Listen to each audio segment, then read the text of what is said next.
Hello, and welcome to the turbulent world of Middle East soccer, or Mid-East Soccer podcast. I'm your host, James Dorsey. Please subscribe to my newsletter and or YouTube channel, where you can click the notification button for more updates. Also, allow me to thank all who have demonstrated their appreciation for my column and podcast by becoming paid subscribers. This enables me to ensure that it continues to have maximum impact. Maintaining free distribution means that news websites, blogs, and newsletters across the globe can republish it. I launched my column, The Turbulent World of Middle East Soccer, 12 years ago. To borrow a phrase from an early proprietor of The Observer, it offers readers, listeners, and viewers the scoop of interpretation. If you are able and willing to support the column, please become a paid subscriber by clicking on Substack on the subscription button at www.jamesmdorsey.substack.com and choosing one of the subscription options. I too, you too, the Indo-West Asian Quad has boasted its first success with the acquisition by Indian billionaire Gautam Adani of Haifa port. The acquisition was announced days after an I2U2 virtual summit during US President Joe Biden's visit last week to the Middle East. The acquisition by a close associate of Indian Prime Minister Narendra Modi in a joint bid with Israeli company Gadot constitutes success in US-backed efforts to counter China's first starter advantage as its infrastructure-driven multi-pronged Belt Road initiative seemingly stalls. The port deal, in which Mr. Adani has a 70% stake, puts the duo in charge of the port until 2054. Under US pressure, Israel backed away from allowing China to manage Haifa port, which the US Sixth Fleet frequents. The port also straddles the exit from an adjacent naval base that hosts Israel's submarine fleet, believed to have a second strike nuclear missile capacity. The acquisition also suggests that the United Arab Emirates, one of China's closest partners in the Middle East, and a member of the I2U2 alongside the United States, Israel, and India, is playing both ends against the middle. However, the UAE is the partner that appears to be hedging its bets most.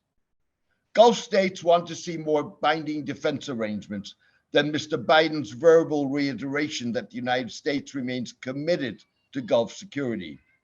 Confidence in US reliability has been undermined in recent years by the identification of China as the United States' main strategy challenger and a US failure to respond robustly to attacks on critical Saudi and Emirati infrastructure by Iran and or its allies. The UAE distanced itself from the security-focused anti-Iran tenor in Mr. Biden's talks with regional leaders. Instead, the Emirates said it wished to cooperate rather than target the Islamic Republic, and was seeking to return its ambassador to Tehran. In Haifa, the port competition with China is most immediate. Shanghai International Port Group, which operates the Chinese metropole's deep-water port, the world's largest container cargo harbor, has a 25-year management contract for a privately owned port in Haifa Bay. The port is close to Haifa port that the government is privatizing with the sale to Mr. Adani and Gadot.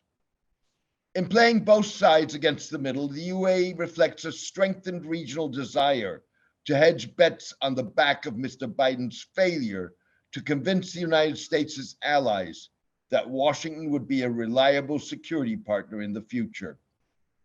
I2U2 aims to increase entrepreneurial cooperation between the four countries through joint investments in water, energy, transportation, space, health, and food security. In a statement, the four countries also said they intended to modernize infrastructure.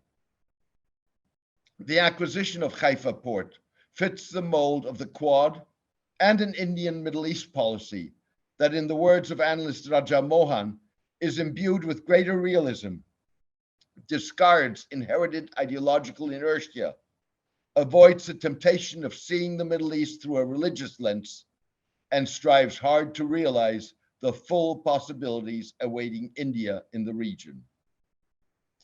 Mr. Adani was quick to acknowledge the geopolitical significance of his acquisition allegorically. Delighted to win the tender for privatization of the port of Haifa in Israel with our partner Gadot, immense strategic and historical significance for both nations. Proud to be in Haifa, where Indians led in 1918 one of the greatest cavalry charges in military history, Mr. Adani said on Twitter.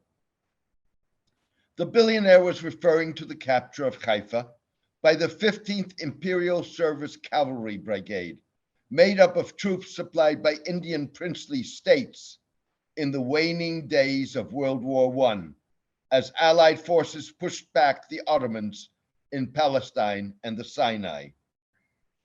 Mr. Adani's $1.18 billion bid for the port was 55% higher than the second highest bid and far more than the Israeli government had expected. It is as if Al-Adani is saying, step aside, this is a strategic purpose, and for us, the price is less important, said journalist Abi Bar-Eli. The acquisition follows the conclusion in February of a free trade agreement between India and the UAE. A similar agreement between Israel and India is in the works. Haifa is Mr. Adani's first port venture outside of India, where he operates 13 sea terminals and controls the flow of 24% of maritime commerce. The acquisition also follows initiatives to co-produce Israeli arms in India, in which Mr. Adani was a partner in the initial manufacturing of small arms. Cooperation has since expanded into the production of missiles and drones. The port acquisition bolsters what analysts Gokul Sahni and Mohammed Soliman describe in a co-authored article as the rise of an Indo-Abrahamic bloc that is gradually solidifying the creation of a West Asian system.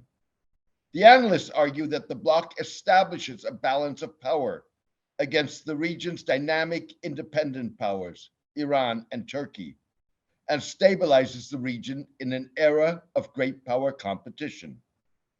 The coiner of the phrase Indo-Abrahamic, Mr. Soliman, argues that it is better labeling than I two, you two, because regional peace and stability in West Asia are not guaranteed through the unilateral military presence of the United States, but through a balance of power that eventually moderate the ambitions of rising states in the region. Furthermore, the original Indo-Abrahamic term allows the forum to expand to potentially include other states, such as Saudi Arabia, Egypt, and Jordan. I two, you two may contribute to a rejiggered West Asian system. However, winning the balance of power game could be a long shot. So far, it has failed to rein in Iran and China or stop Russia from invading Ukraine. Thank you for joining me today. I hope you enjoyed the podcast. Also, thank you to all who have demonstrated their appreciation for my column by becoming paid subscribers.